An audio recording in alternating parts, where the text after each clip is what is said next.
নমস্কাৰ বন্ধু বান্ধৱীসকল মই আজি আপোনালোকৰ কাৰণে এটি ৰেচিপি আগবঢ়াইছো ৰেচিপিটো হৈছে ভেদাইলতাৰ পাতৰ লগত মাছৰ জোল কেনেদৰে বনাই খাব পাৰে আহকচোন চাওঁ ভিডিওটো আৰম্ভ কৰো হেল্ল' ফ্ৰেণ্ডছ চাওকচোন মই আপোনালোকৰ কাৰণে আজি বজাৰৰ পৰা বিচাৰি কি আনিছো চিনি পাইছেনে বাৰু এই পাতবিধ লতা জাতীয় হয় চিনি পৰা নাই চাগে পাতবোৰ ডাঙৰ হয় অলপ গতিকে অকমান চিনি পাবলৈ অকমান দিগদাৰ হ'ব পাৰে মই কৈছো এইবিধ হৈছে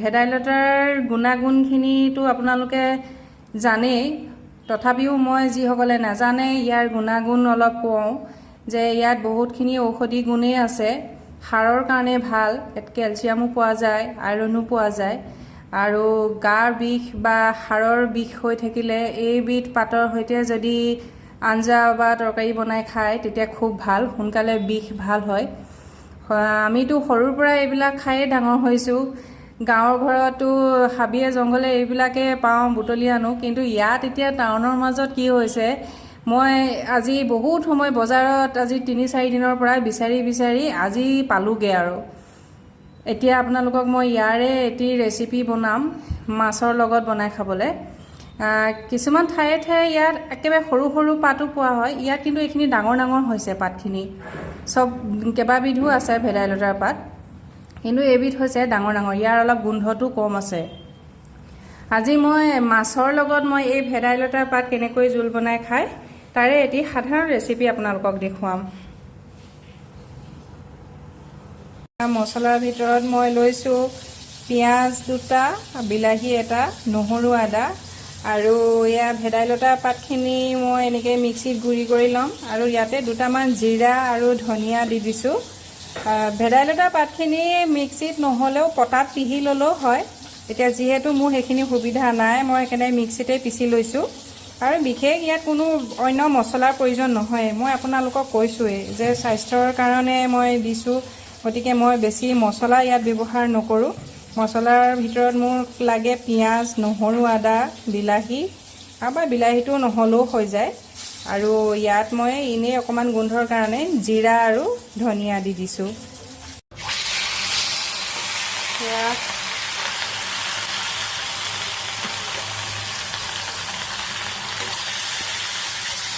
মাছখিনি মই লাহে আগতে ভাজি লৈছো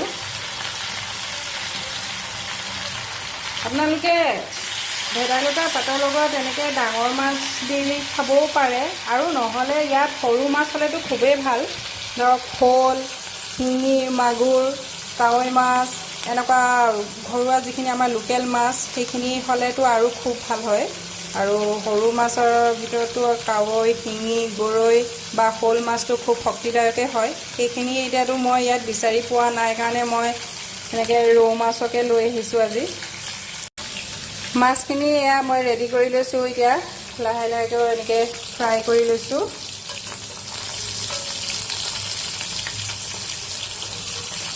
মাছখিনি ফ্ৰাই কৰা হ'লে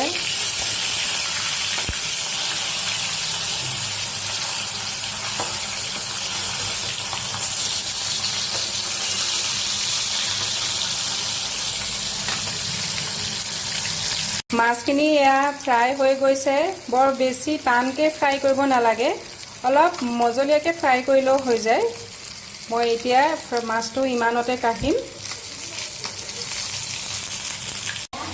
পিঁয়াজখিনি এনেকৈ অলপ মিহিকৈ কাটি লৈছোঁ আৰু বিলাহীখিনি মই অলপ এনেকৈ টুকুৰাকৈ ৰাখি দিছোঁ আৰু ভেদাইলতাৰ পেষ্টটো এইখিনি ইয়াতে নহৰু আৰু আদা জলকীয়া মই নহৰু আদাখিনি এনে থেতেলিয়াহে লৈছোঁ আৰু জলকীয়াকেইটা মই এনেকৈ কাটি লৈছোঁ সেয়া এতিয়া বনাবৰ কাৰণে ৰেডি মাছখিনিও ভজা হৈ গ'ল আৰু মোৰ লগত যিখিনি দিবলৈ মছলা পিঁয়াজ এইখিনিও ৰেডি মই এতিয়া প্ৰথমে এই মাছ ভজা তেলখিনিতেই মই পিঁয়াজখিনি দিম আকৌ বেলেগে তেল নললেও হ'ব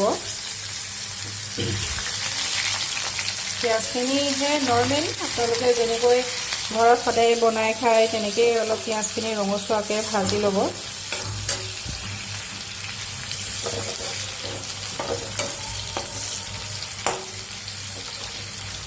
যেতিয়া ৰঙচুৱা হ'ব তেতিয়াহে ইয়াত আপুনি কেঁচা জলকীয়াকেইটাও তেলতে দি দিব পাৰে। এয়া মই জলকীয়াখিনি তেলতে দি দিছোঁ। মই অলপ কম জলকীয়া দিছোঁ কাৰণ মোৰ ছোৱালীজনীও ইমান জ্বলা খাবও নোৱাৰে।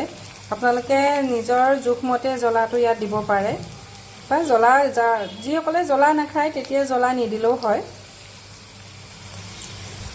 আৰু এতিয়া মই ইয়াতে নহৰু বটাখিনি তেলতে দি দিম।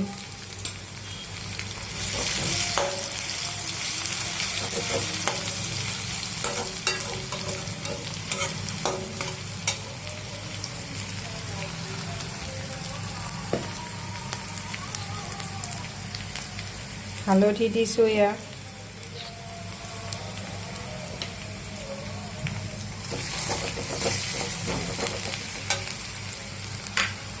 মই বিলাহীখিনি অলপ ভাজি ল'ম।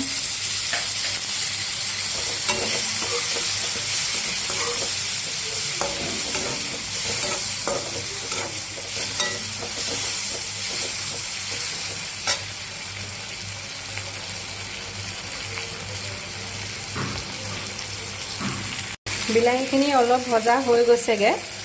এতিয়া মই এই পিচি ৰখা ভেদাইলতা পাতখিনি মই ইয়াতে 2 মিনিটমান এনেই অলপ ভাজি লওঁ।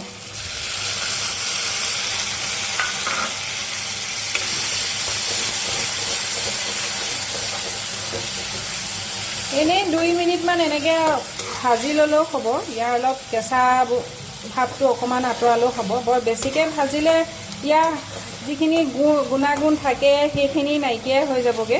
সেইকাৰণে বেছিকৈ বৰ ভাজি ল'ব নালাগে। এনেই অলপ কেঁচা ভাৱটো যোৱালৈকে ভাজিলেও হ'ব।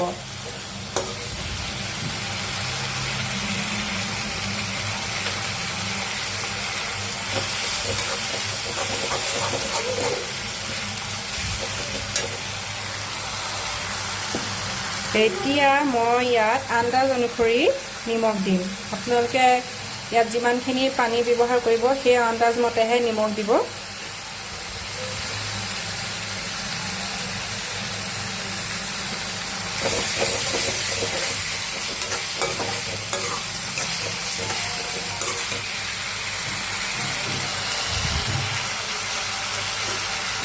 এতিয়া ইয়াত পানী দিব পৰা হৈ গ'ল। আপোনালোকে ইয়াত কেঁচা বস্তু হয়, কেঁচা পাত হয়, গতিকে ইয়াত পৰাপক্ষত আপোনালোকে অলপ গৰম পানী ব্যৱহাৰ কৰিলে ভাল হয়। মই ইয়াত গৰম পানীয়ে দিছোঁ।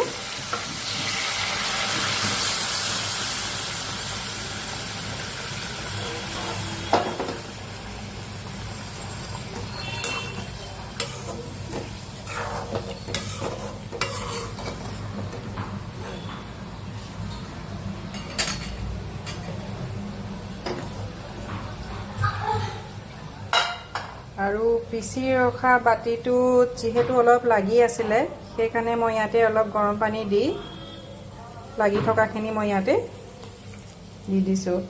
এইখিনি 2 মিনিটমান উতল অহাৰ পাছতহে মই ইয়াত মাছখিনি দিম। ধুনীয়াকৈ উতলিছে। মই 2 মিনিট সময় হৈ গৈছে। মই এতিয়া গেছটো অলপ কমাই ইয়াতে এতিয়া মই মাছ কেইটুকুৰা দি দিম।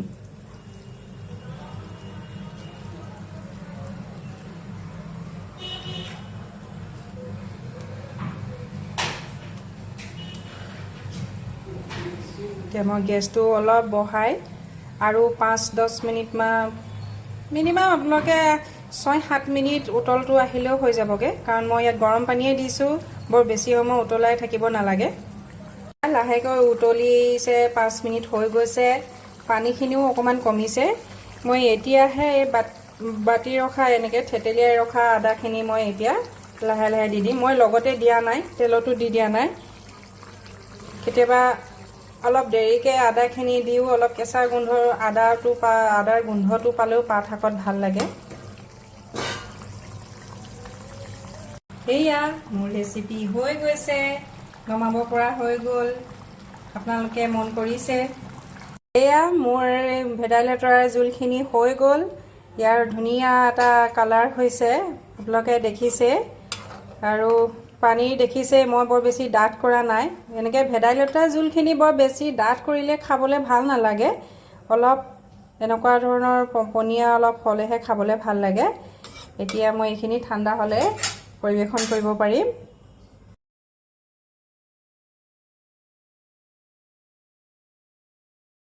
মোৰ আজি ভেদাইলতাৰ ৰেচিপিটো চাই কেনেকুৱা লাগিলে নিশ্চয় আপোনালোকে কমেণ্ট কৰি জনাব।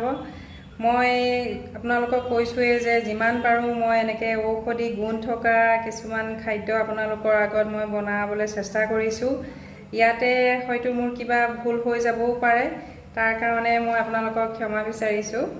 আৰু আপোনালোকে ৰেচিপিটো ঘৰত বনাই চাব, কেনেকুৱা পায় খাই নিশ্চয় কমেণ্ট কৰি জনাব। ধন্যবাদ, নমস্কাৰ।